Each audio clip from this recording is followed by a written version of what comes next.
together with Goldie McJohn in September of '65. And we remained in Toronto, or the Ontario area, till about May the following year, and then we went to New York City, later to Los Angeles and San Francisco. And we had some hassles with Columbia Records. We had differences of opinion as to, what policy to use, in our recording, etc. So we eventually broke up in Los Angeles in the summer of 2 years ago. And shortly thereafter, I got a release from Columbia for the entire group. And since we were free to do something, I reformed the group under the name Steppenwolf, and we signed with Dunhill Records, and that's how it happened. Been that way ever since. What is the meaning of the name Steppenwolf? Well, originally, Steppenwolf was a book. It still is a book, There's no connection between the group and the book other than we have the same name. The reason why we have that name is because we needed a name at the time. And our producer had just read the book. We were more concerned with other things that were happening at the time. So Steppenwolf, the sound of the name was good, looked good, and it was one of those tentative things, which turned into something we wound up with eventually. I see. Just recently you started this Canadian tour, and we hear you were very excited about playing in Canada. And I know you were in Edmonton not too long ago. Last night. Yeah, how did you find the audiences out there? Well, apparently we had, a very large turnout, according to the past records there. We suffered a little bit from PA system, which wasn't quite, there were some difficulties with it. But outside of that, it was a pretty good show, and I think the kids dug it. I'm sure by the time this interview will be shown on Young As You Are, the show will be over, and I know a lot of people are looking forward to the appearance of Steppenwolf in Winnipeg. How long has the group been on tour now, John? We don't really tour anymore. We haven't done an American tour since first part of April of this year.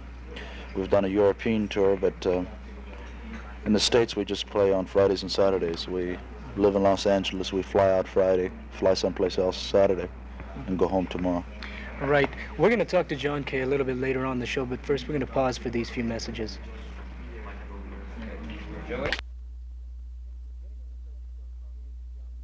Getting on the subject of music, John, what is your opinion of what music is going to today and some of the groups? Well, music in general, or the popular music field in particular, the one thing that I see happening, and has been going on for a while now, is just a slow disintegration of the borders and boundaries and divisions between the various bags of country and western, R&B and hard rock, etc. Everyone is exchanging ideas, exchanging band members. People are jamming with one another. Buddy Miles will sit in with Hendrix, and Bloomfield will play with just about anybody, and Cream breaks up and reforms under a new combination of people. And it's a trend which I think at first was kind of lamented by a lot of people, because they felt that when some good group would break up, that would be the end, of something good. But it's usually the beginning of something better, as in the case of like the Buffalo Springfield into Crosby, Stills and Nash and Young now, or just or Cream into Blind Faith. I think it's a very healthy trend, and it's just somewhat reminiscent of the jazz era, as far as each individual musician having to stand on his own 2 feet and being capable of playing with any other combination of musicians. I think people are constantly striving to get the perfect setup for what they want musically, and I think that's the Cream, for instance, is an example of that. I think they had exhausted, or had felt that they had exhausted their musical thing, in that combination of people, and so they just reformed, and they got a new thing going now. Yeah. Well, how long do you think these supergroups are going to last? Can you predict, or do you have any idea? No, I don't think you can't really put a time limit on them. All one could really say is they're going to last as long as the personalities of the individuals in that group, groove together, and as long as they feel that they, still have some musical progress to look forward to. I think the minute they feel that they've kind of exhausted the musical thing that combination of people can produce, they seem to spread up and look for other people to start something new.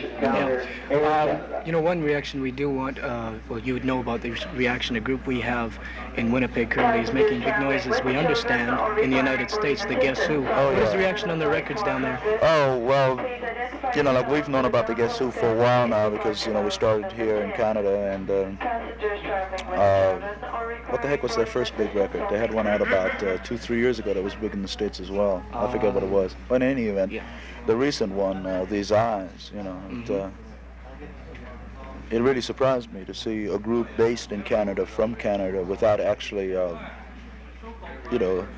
record did very well. If I remember correctly, it was something like number 2 in the entire country in Billboard or Cashbox. So they, and this new one they have out is climbing the charts as well. Laughing. Right. So they seem to be in great shape. Well, John, where do you go from here with Steppenwolf?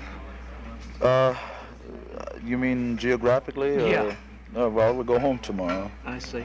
Well, John, best of luck to your group here on in the future. Thanks very much. Come back and see us again real soon. Okay. Back with more of Young As You Are right after this break.